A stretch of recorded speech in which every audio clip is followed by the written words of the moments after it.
Welcome to Talk Law Radio with attorney Todd Marquardt of the Marquardt Law Firm at marquardtlawfirm.com. Welcome back to Talk Law Radio. I'm Todd Marquardt here on 9:30 a.m. The Answer. Also on podcasts everywhere, Facebook Live, YouTube, and YouTube Shorts.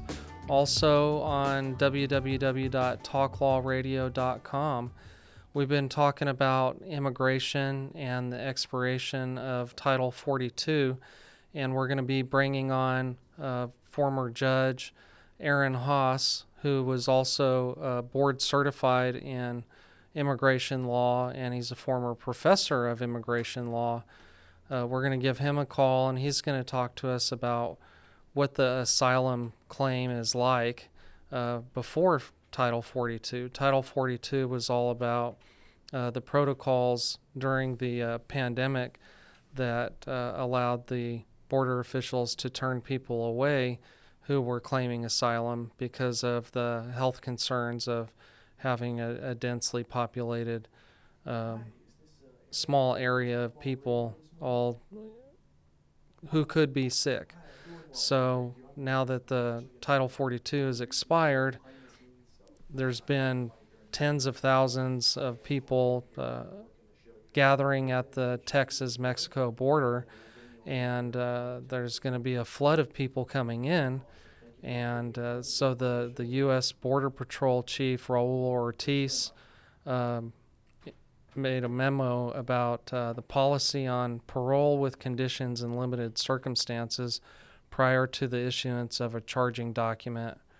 And there was a court case in Florida that established a temporary restraining order against them acting on that memorandum. But now we have a former judge and a board-certified immigration attorney, Aaron Haas, on the line. You're live on the air. Good morning. How are you? I'm well. Thank you for joining us. Can you tell us about what the asylum claim process was like before Title 42? Right. So before Title 42, if somebody came to the border, either went to a port of entry at a border or crossed the border and was caught across the border, they were able to apply for asylum. And if they said that they were afraid to return to their country, they would speak to an asylum officer, and that asylum officer would give them what's called a credible fear interview.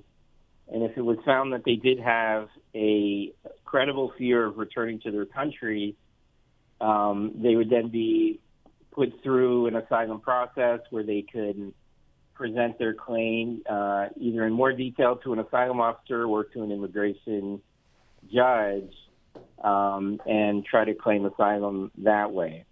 So up until COVID started and Title 42 happened, that was the normal process for applying for asylum.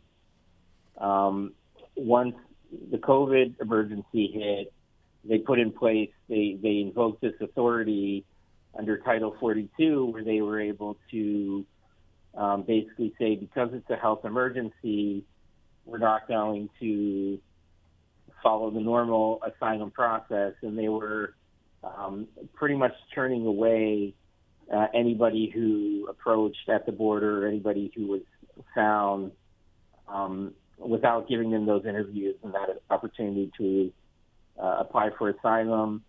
There were some exceptions, for example, if for unaccompanied minors or families that came, but for single adults, they were basically not allowing for asylum interviews and applications, and that's the Title 42 is what was lifted a few days ago.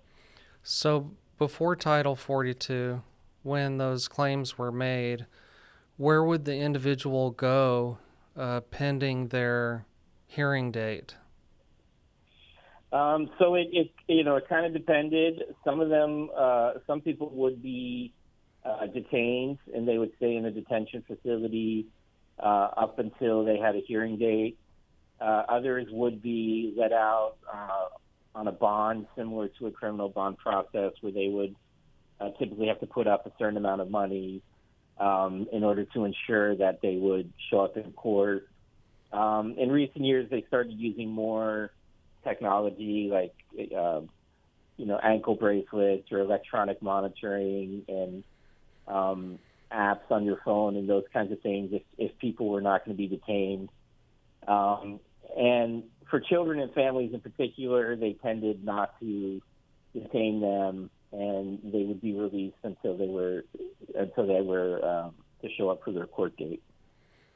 Okay, so now that there's all these people that are gathering at the border, have you heard what the plans would be for how they would process that many people all at the same time? Yeah, so that's the big concern. They did lift Title 42, the emergency order 2 days ago, and they were expecting a huge influx in the last few days. It hasn't been quite as big as they were expecting, but they're still thinking a lot of people are going to come. They're not quite going to go back to the old system, so they're trying to create a sort of new system now where they're encouraging more people to apply. If people want to apply for refugee status or asylum or some kind of humanitarian program, to try to do that from their home country and not to just show up at the border or cross the border unlawfully and then ask for it. So okay. I think okay. I heard about that, where they could apply online. Is that what you're talking about, on the internet? Yeah, so that's one of the main ones. They have this app now called CBP One, where you can apply for an appointment through the app and have your asylum interview that way. And that way it's better for the individual. They don't have to take the dangerous journey to the U.S. and deal with smugglers and traffickers and that kind of thing. And then it's better for the U.S. government because we don't have to deal with people who are showing up without papers, without authorization.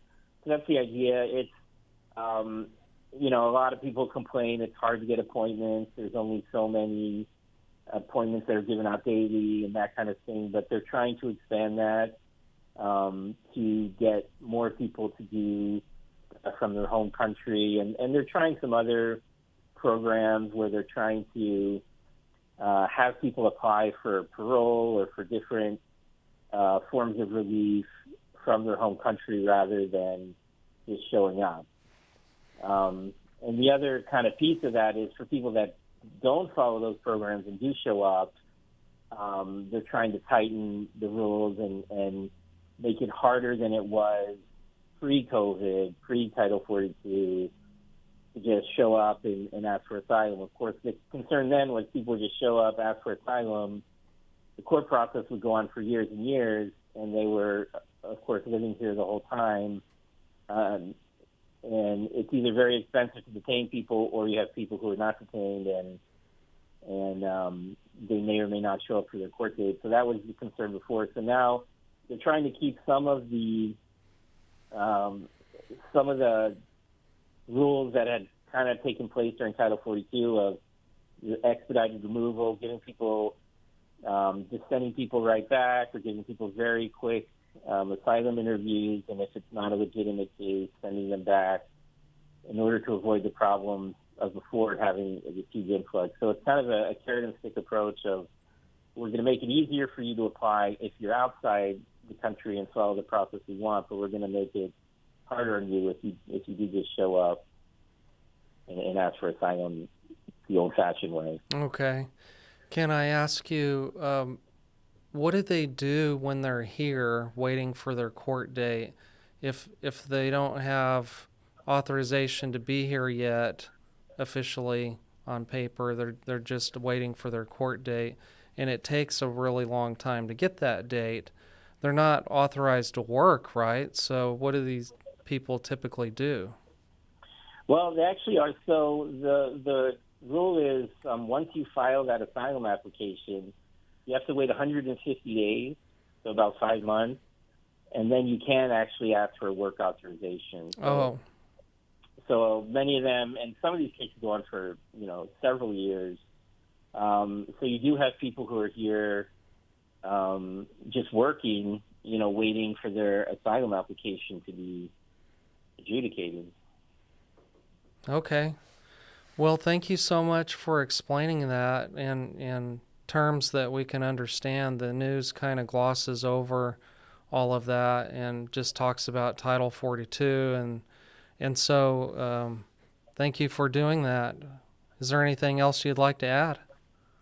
No, I thank you. Thank you for inviting me on. I appreciate it. And so is this part of the work you do as an attorney? Is this part of your practice, helping people file their asylum claims? Yeah, we've done a lot of asylum applications, and it's not just asylum, but there are other programs, certainly for unaccompanied minors or for people who have been victims of domestic violence or human trafficking, or just people who have family here or want to work here. There's a number of different programs, so that's all part of the work we do, and it's one of those things that's constantly changing because of events like the last few days. Okay, so you also help traditional immigration process where people apply because they want to live and work in the U.S. Yeah, exactly. And a lot of people apply for asylum, but a lot of people, it's just family reunification. They may have a relative here, or spouse, a child, a parent, and they just want to reunify with them or come here temporarily to work. And so we work with a lot of people who want to come to the U.S. for a lot of different reasons. And what's the best way for people who are interested in contacting you to reach you? Going to your website, emailing you, or calling you? Yeah, any of those things. The website is salmonhaas.com, SALMONHAAS.com. So yeah, absolutely. People can contact us through the website or email or phone call. Thank you so much. Well, thanks for inviting me. Have a good rest of the day. You too. Bye now. All right. Okay, so you heard it from a former judge and board-certified attorney and former immigration professor, Aaron Haas, who was telling us about what the process for applying for asylum is like without Title 42.